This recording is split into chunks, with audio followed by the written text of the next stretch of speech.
आज हम लोग थेल्स प्रमेय का सत्यापन करेंगे, जो क्लास 10th में प्रमेय नंबर 1 से जाना जाता है। प्रमेय नंबर 1 जिसको हम लोग थेल्स प्रमेय कहते हैं, यह मैट्रिक के बोर्ड एग्जाम में सत्यापन करने के लिए 5 नंबर में पूछता है, जो बहुत इम्पोर्टेंट माना गया है। आज हम लोग देखेंगे इस वीडियो में कि कैसे थेल्स प्रमेय का सत्यापन होता है। आप लोग ध्यान से देखें और इसे समझें।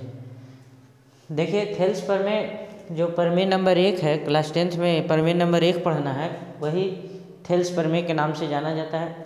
और थेल्स प्रमेय क्या कहता है कि यदि किसी त्रिभुज में एक भुजा के समांतर, यदि किसी त्रिभुज में एक भुजा के समांतर साधारण प्रतिज्ञा में वो बात लिखा जाता है जो कथन होता है, तो थेल्स प्रमेय का कथन है वही साधारण प्रतिज्ञा में सबसे पहले हम लोग लिखेंगे। अगर बोर्ड एग्जाम में आएगा तो लिखेंगे, यदि किसी त्रिभुज में एक भुजा के समांतर कोई रेखा खींची जाए तो अन्य दो भुजाएं एक ही अनुपात में विभाजित हो जाती है। यही कथन है जो किस के नाम से जाना जाता है, थेल्स प्रमेय के नाम से जाना जाता है।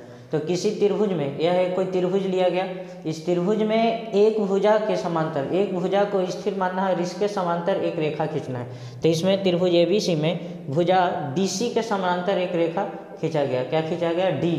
तो सिद्ध करना है कि एक ही अनुपात में बढ़ जाती है, मतलब AD बटा DB बराबर AE बटा EC। तो यही बात कह रहा है, इसका हम लोग सत्यापन करेंगे कि देखेंगे AD बटा BD और AE बटा EC का जो अनुपात होगा बराबर होगा। साधारण प्रतिज्ञा क्या है थेल्स प्रमेय का? तो यदि किसी त्रिभुज में एक भुजा के समांतर कोई रेखा खींची जाए तो अन्य दो भुजा एक ही अनुपात में विभाजित हो जाती है। तो पहला स्टेप हुआ कि एग्जाम में आए तो साधारण प्रतिज्ञा ऐसे लिखना है, जो बात कहा हुआ है वहाँ से। अब हम लोग, यह तो प्रमेय हुआ, इसके बाद हम लोग जब सत्यापन करते हैं तो विशेष प्रतिज्ञा से शुरू होता है। लेकिन एग्जाम में जो आएगा क्वेश्चन, वह साधारण प्रतिज्ञा भी लिखना है सत्यापन में, तब जाके 5 नंबर मिलेगा। तो विशेष प्रतिज्ञा में हम क्या करेंगे कि दाएं तरफ पहले फिगर बनाएंगे। यह साधारण प्रतिज्ञा हो गया, उसके बाद दाएं तरफ फिगर बनाना है, जो कह रहा है कि त्रिभुज में एक भुजा के समानांतर रेखा खींची जाए। तो एक त्रिभुज ले लिए ABC, इसमें भुजा AB के समानांतर एक रेखा क्या खींचा गया? D खींचा गया।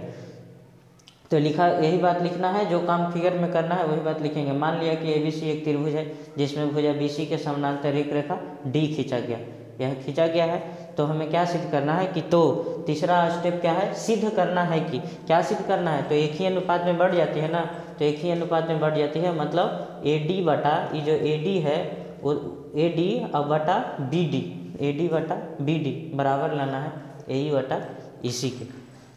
तो यह हमें सिद्ध करना है। अब हम लोग चौथा स्टेप में क्या करेंगे कि रचना करेंगे। रचना करने का मतलब है कि इस प्रमेय को सत्यापन करने के लिए जितने भी प्रमेय हैं ज़्यादातर रचना होती है। तो हम क्या करते हैं कि सिद्ध करने के लिए इस फिगर में हम रचना करते हैं। तो सबसे पहले हम क्या करेंगे कि रचना में बिंदु D से भुजा AC पर DM और बिंदु E से भुजा AB पर EN लंब डाला गया है। तो रचना में जो काम करना है 2T लाइन से करना है, डॉट डॉट लाइन से करना है। कह रहा है D से, बिंदु D से भुजा AC पर लंब डाला गया, भुजा AC पर लंब डाला गया, D से भुजा AC पर लंब डाला गया, जो क्या होगा? D से AC पर डाला गया, तो जो AC पर डाला गया वह क्या है? DM है। तो यहाँ दे देंगे DM। फिर कहता है कि बिंदु E से भुजा AB पर क्या लंब डाला गया? EN। तो इसको भी डॉट डॉट से मिलाएंगे और यहाँ लंब दिखा देंगे, यह हो गया N। फिर से बिंदु D से भुजा AC पर DM लंब डाला गया, बिंदु D से भुजा AC पर लंब है, AC पर लंब डाला गया, जो क्या है? DM। और बिंदु E से AB पर लंब डाला गया, जो क्या है? EN है। उसके बाद कहता है कि तथा B को E से, B को किससे? E से, B को E से मिलाया गया। तो 2T लाइन से ही मिलाएंगे, B को E से मिलाया गया और C को D से मिलाया गया। यह बात हुआ। इतना बात जो लिखा हुआ था, यह बात फिगर में हो गया। अब हम लोग चलेंगे, इसके बाद अगला स्टेप जो है वह प्रमाण आएगा, मतलब हम लोग सत्यापन की ओर बढ़ेंगे। लेकिन एग्जाम में यह पूरी बात लिखना पड़ेगा। फिर से हम बोल रहे हैं कि साधारण प्रतिज्ञा, अगर क्वेश्चन में रहे थेल्स प्रमेय का सत्यापन करें तो सबसे पहले हम लिखेंगे साधारण प्रतिज्ञा, यदि किसी त्रिभुज में एक भुजा के समांतर कोई रेखा खींची जाए तो अन्य दो भुजाएं एक ही अनुपात में विभाजित हो जाती है। उसके बाद दूसरा स्टेप विशेष प्रतिज्ञा में लिखेंगे। विशेष प्रतिज्ञा के दाएं तरफ फिगर बनाएंगे और जो फिगर बनाए हैं वह बात यहाँ लिखना होगा कि मान लिया कि ABC एक त्रिभुज है, तो ABC एक त्रिभुज है जिसमें भुजा BC के समांतर एक रेखा D खींचा गया, जिसमें भुजा BC के समांतर एक रेखा क्या खींचा गया, D खींचा गया। तो क्या सिद्ध करना है कि AD बटा BD बराबर AE बटा EC। चौथा स्टेप रचना, क्या करेंगे रचना में कि बिंदु D से DM लंब डाला गया, जो कौन किस पर लंब डाला गया, तो AC पर, भुजा AC पर लंब डाला गया, और बिंदु E से भुजा AB पर EN लंब डाला गया। उसके बाद क्या करेंगे कि B को E से मिला देंगे और C को D से मिला देंगे। इतना बात समझ में आ गया। इसके बाद हम अगला स्टेप में बढ़ते हैं, जो 5वां स्टेप में है प्रमाण, लास्ट स्टेप है, इसके बाद यह सिद्ध हो जाएगा।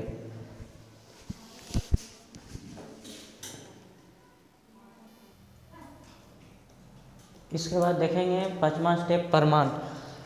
प्रमाण को ही उत्पत्ति भी लिखा जाता है, प्रमाण को ही उत्पत्ति लिखा जाता है। देखिए सबसे पहले हम लोग चलेंगे त्रिभुज ADE त्रिभुज, यहाँ सबको दिख रहा है ADE त्रिभुज ADE का हम क्षेत्रफल निकालेंगे। तो त्रिभुज ADE का क्षेत्रफल, त्रिभुज का क्षेत्रफल हम बेसिक तरीके से जानते हैं कि 1/2 गुना आधार गुना ऊंचाई। तो त्रिभुज ADE का क्षेत्रफल 1/2 गुना आधार क्या है AD, और ऊंचाई कितना है EN, तो लिख दिए 1/2 गुना AD गुना EN। उसके बाद हम बढ़ेंगे कौन से त्रिभुज में, BDE में। यह जो लंब डाला गया था वह भुजा AB पर डाला गया था, मतलब कि यह हर जगह इस भुजा के लिए, पूरे भुजा के लिए यह ऊंचाई का ही काम करेगा, यही ऊंचाई काम करेगा इसमें भी, क्योंकि यह जो त्रिभुज है इसी भुजा, यह जो भुजा है बढ़ाई गई भुजा पर ही ऊंचाई का काम कर रहा है। और शुरू में जो रचना भी लिखा गया था वह लिखा गया था कि बिंदु E से AB पर लंब डाला गया है, इसका मतलब कि यह AB के लिए पूरा हर जगह के लिए लंब का काम यही करेगा। तो BDE का क्षेत्रफल निकालेंगे 1/2 गुना आधार क्या हो जाएगा BD, और ऊंचाई को EN ही रखना है, ऊंचाई EN। इसके बाद क्या करेंगे, दोनों को अनुपात निकालेंगे, ADE का क्षेत्रफल बटा BDE का क्षेत्रफल। इसको जब बटा कर रहे हैं, अनुपात कर रहे हैं, तो इधर भी होगा अनुपात। तो 1/2 गुना AD गुना EN, 1/2 गुना BD गुना EN से EN क्या हो जाएगा, कैंसिल।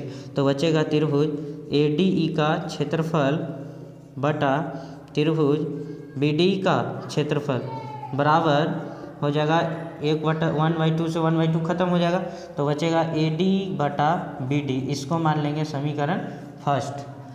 फिर से देखिए त्रिभुज ADE का क्षेत्रफल, ADE कहाँ है, ADE, तो ADE का क्षेत्रफल होता है 1/2 गुना आधार गुना ऊंचाई EN।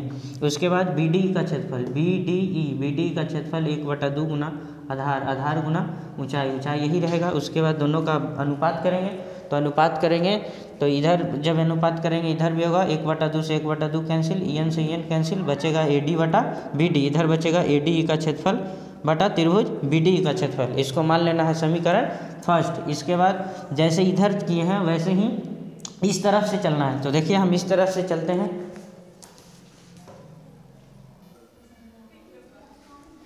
अब देखिए इस तरफ चलेंगे, जैसे सेम काम करना है, जैसे इस तरफ से चले हैं वैसे उस तरफ से फिर चलेंगे त्रिभुज ADE में। तो ADE में चलेंगे तो इस पिछले बार आधार क्या माने थे, AD माने थे इस तरफ से, लेकिन अब उस तरफ से चल रहे हैं तो आधार हो जाएगा AE। बोलिए आधार क्या होगा, AE। तो त्रिभुज ADE का क्षेत्रफल बराबर 1/2 गुना आधार AE हो जाएगा, और गुना ऊंचाई क्या हो जाएगा, DM होगा, ऊंचाई क्या होगा DM। उसके बाद चलेंगे जैसे इधर चले थे BDE, उसी तरफ से एक त्रिभुज, उसी तरह से एक त्रिभुज ये बन रहा है DEC का क्षेत्रफल 1/2 गुना आधार पिछले बार आधार यह हुआ था, इस बार इधर से चल रहे हैं तो आधार हो जाएगा EC गुना ऊंचाई, फिर से वही रह जाएगा, ऊंचाई यहाँ नहीं बदलेगा, ऊंचाई DM है, DM रहेगा। फिर दोनों का अनुपात करेंगे, ADE का क्षेत्रफल त्रिभुज DEC का क्षेत्रफल बराबर 1/2 गुना AE गुना DM, 1/2 गुना EC गुना DM से DM यहाँ कैंसिल हो जाएगा, 1/2 से 1/2 कैंसिल। फिर लिखेंगे त्रिभुज ADE का क्षेत्रफल बटा त्रिभुज DEC का क्षेत्रफल बराबर AE बटा EC, समीकरण सेकंड। अब देखिए समीकरण फर्स्ट और समीकरण सेकंड को देखेंगे कि यहाँ ADE का क्षेत्रफल है, यहाँ भी ADE का क्षेत्रफल है, लेकिन यहाँ BDE का क्षेत्रफल है, यहाँ DEC का क्षेत्रफल है। अगर हम BDE और DEC को बराबर हो जाता है कर देते हैं तो LHS बराबर हो जाएगा तो फिर RHS बराबर हो जाएगा और जो सिद्ध करना है वही आ जाएगा। तो पहले हम अब देखेंगे कि BDE का क्षेत्रफल और DEC का क्षेत्रफल कैसे बराबर होगा। हम पहले करेंगे BDE और DEC का क्षेत्रफल बराबर करने का पहले कोशिश करेंगे। तो देखिए BDE कहाँ है जो खोजेंगे पहले, BDE यहाँ है, BDE यह है। उसके बाद DEC यही है। तो देखिए एक बात याद रखिए कि यह दोनों, यदि दो समानांतर रेखा के बीच दो त्रिभुज बने, दो समानांतर रेखा है, क्योंकि यह बात पहले हुआ था कि BC के समानांतर एक रेखा क्या खींचा गया, D खींचा गया।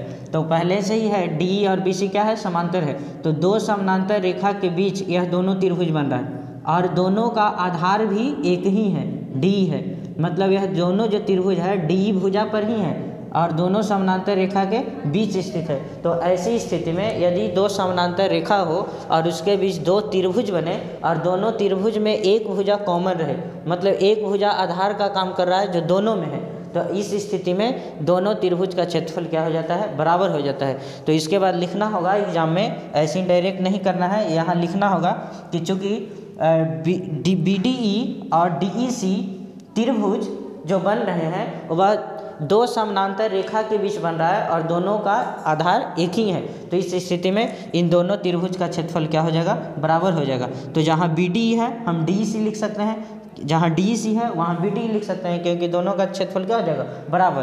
तो जब बराबर हो जाएगा तो BDE की जगह हम क्या लिख देंगे, DEC लिख देंगे। तो LHS दोनों का बराबर हो जाएगा। तो जब LHS बराबर हो जाएगा तो RHS बराबर हो जाएगा। उसके बाद जो हमें लाना था कि एक ही अनुपात में बढ़ जाता है, AD/BD बराबर AE/EC, वह हमारा क्या हो जाएगा, सत्यापन हो जाएगा। तो देखिए इसके बाद हम लिखते हैं, चलिए इसके बाद देखिए समीकरण फर्स्ट और समीकरण सेकंड दोनों आ गया था। अभी बोले कि दो समानांतर रेखा के बीच यदि दो त्रिभुज बने और दोनों का आधार एक ही हो तो उस स्थिति में दोनों त्रिभुज का क्षेत्रफल क्या होता है, बराबर होता है। तो यहाँ यही बात लिखा हुआ है, लिखना पड़ेगा, छोड़ना नहीं है एग्जाम में। त्रिभुज BDE और DEC, BDE और DEC दोनों त्रिभुज समांतर भुजा BC और केकर बीच स्थित है, DE के बीच स्थित है और दोनों त्रिभुज का आधार क्या है, एक ही है, जो कौन है, D है। तो इस स्थिति में दोनों त्रिभुज का क्षेत्रफल क्या हो जाएगा, बराबर हो जाएगा। मतलब BDE का क्षेत्रफल और DEC का क्षेत्रफल दोनों आपस में क्या हो जाएगा, बराबर। जब क्षेत्रफल बराबर तो ये दोनों में ऊपर वाला जो त्रिभुज ADE है वह तो दोनों में है, तो हम लिख सकते हैं कि ADE का क्षेत्रफल बराबर बटा ADE का क्षेत्रफल बटा BDE का क्षेत्रफल बराबर ADE का क्षेत्रफल बटा त्रिभुज DEC का क्षेत्रफल, यह दोनों बराबर हो गया। तब हम यहाँ से क्या कर देंगे, समीकरण फर्स्ट और सेकंड से इसका मान रख देंगे। तो ADE का क्षेत्रफल BDE का क्षेत्रफल दोनों का क्या कितना मान है, ADE का क्षेत्रफल बटा BDE का क्षेत्रफल, समीकरण फर्स्ट माने हैं तो इसका मान कितना है, AD/BD। उसके बाद इधर देखेंगे ADE का क्षेत्रफल DEC का क्षेत्रफल, समीकरण सेकंड मांगे हैं, इसका मान कितना है, AE/EC। और यही हमें लाना भी था, जो पीछे लिखे थे कि सिद्ध करना है कि AD/BD बराबर AE/EC, यही हमारा क्या हो गया, सिद्ध हो गया। अगर इतना एग्जाम में हम बना देते हैं तो यदि 5 नंबर में आता है तो 5 नंबर छूटेगा नहीं। और यह 10th के लिए बहुत महत्वपूर्ण क्वेश्चन है जो पूछा जाता है, लगभग हर बार पूछा गया है। अगर सिद्ध करने के लिए रहता है तो 5 नंबर में, अगर सिद्ध करने के लिए ना रहे, केवल कहे कि थेल्स प्रमेय का कथन लिखें तो 2 नंबर का क्वेश्चन रहता है। तो जो हम साधारण प्रतिज्ञा में लिखे हैं कि यदि किसी त्रिभुज में एक भुजा के समानांतर कोई रेखा खींची जाए तो अन्य 2 भुजाएं एक ही अनुपात में विभाजित हो जाती है, तो इतना लिख देंगे तो 2 नंबर मिल जाएगा। अगर दीर्घ में पूछता है, 5 नंबर में पूछता है तो यह पूरा करना पड़ेगा। इस वीडियो को आप देखें, 1 बार 2 बार देखें, उसके बाद आपको समझ में आ जाएगा और आप आसानी से 5 नंबर ला सकते हैं। धन्यवाद।